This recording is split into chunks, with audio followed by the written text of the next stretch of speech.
सलाम नमस्कार। हमारा भारत, अखंड भारत, अफ़गानिस्तान से लेकर के बर्मा तक था। लेकिन हमारे जितने भी लीडर थे, सारे लीडर अपना अपना पैठ जमाने के लिए, हुकूमत करने के लिए देश का टुकड़ा किया। और सबसे पहले अफ़गानिस्तान अलग हुआ, उसके बाद बर्मा अलग हुआ, उसके बाद बांग्लादेश और पाकिस्तान। देश के आज़ादी के तुरंत बाद बंटवारा हो गया। जब बंटवारा हुआ तब इंडिया अलग हुआ, इंडिया नेशन अलग बना। सरदार वल्लभ भाई पटेल बहुत जद्दोजहद किया कि इंडिया, पाकिस्तान, बांग्लादेश एक होना चाहिए, बंटवारा नहीं होना चाहिए। अगर बंटवारा हो जाएगा तो इस खित्ते में जंग जैसा हाल होगा। कभी तरक्की नहीं होगा, सुपर पावर नहीं होगा। सरदार वल्लभ भाई पटेल, महात्मा गांधी, मौलाना अबुल कलाम आज़ाद, मोहम्मद अली जिन्ना, जवाहरलाल नेहरू एक बैठक बैठाया गया। उस बैठक में पारित किया गया महात्मा गांधी के तरफ से कि जिन्ना को प्रधानमंत्री बनाया जाए। लेकिन नेहरू इनकार कर दिया।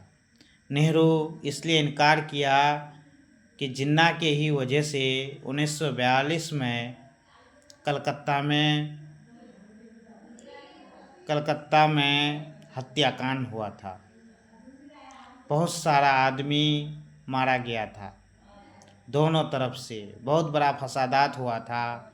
इसी वजह से जिन्ना टू नेशन थ्योरी लाया कि अगर हमको प्रधानमंत्री बनने नहीं दिया जाए तो हम अलग देश बना करके ही रहेंगे।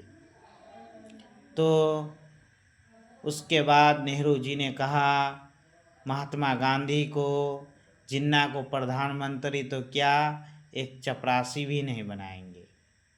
तब जिन्ना ने दोनों देश का तकसीम किया। और अंग्रेज चाहता ही था कि ये दोनों देश मुत्तहिद होगा पाकिस्तान से बांग्लादेश तक, तो ये लोग सुपर पावर हो जाएगा। पहले अंग्रेज सुपर पावर था 1945 तक, उसके बाद चाइना हुआ, उसके बाद अमेरिका।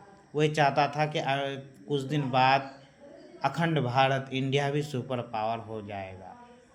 इसलिए अंग्रेज के चाल के वजह से देश तकसीम हुआ। और देश तकसीम होने के बाद जंग हुआ, 3 जंग हुआ, 1962, 65, 72, 1999। उसके बाद दोनों का इकोनॉमिक्स बर्बाद हो गया और हम लोग पिछड़ते चले गए। और हम लोगों को ध्यान देना चाहिए, बर्रे सगीर के मुल्क को पश्चिमी सभ्यता वाले लोगों के झांसे में नहीं आना होगा। तब हम लोग सुरक्षित रहेंगे, हम लोग उन लोगों से आला मकाम हासिल करेंगे। जय हिंद, जय भारत, वंदे मातरम। सुजलाम सुफलाम मलयज शीतलाम, सस्य श्यामलाम मातरम, वंदे मातरम।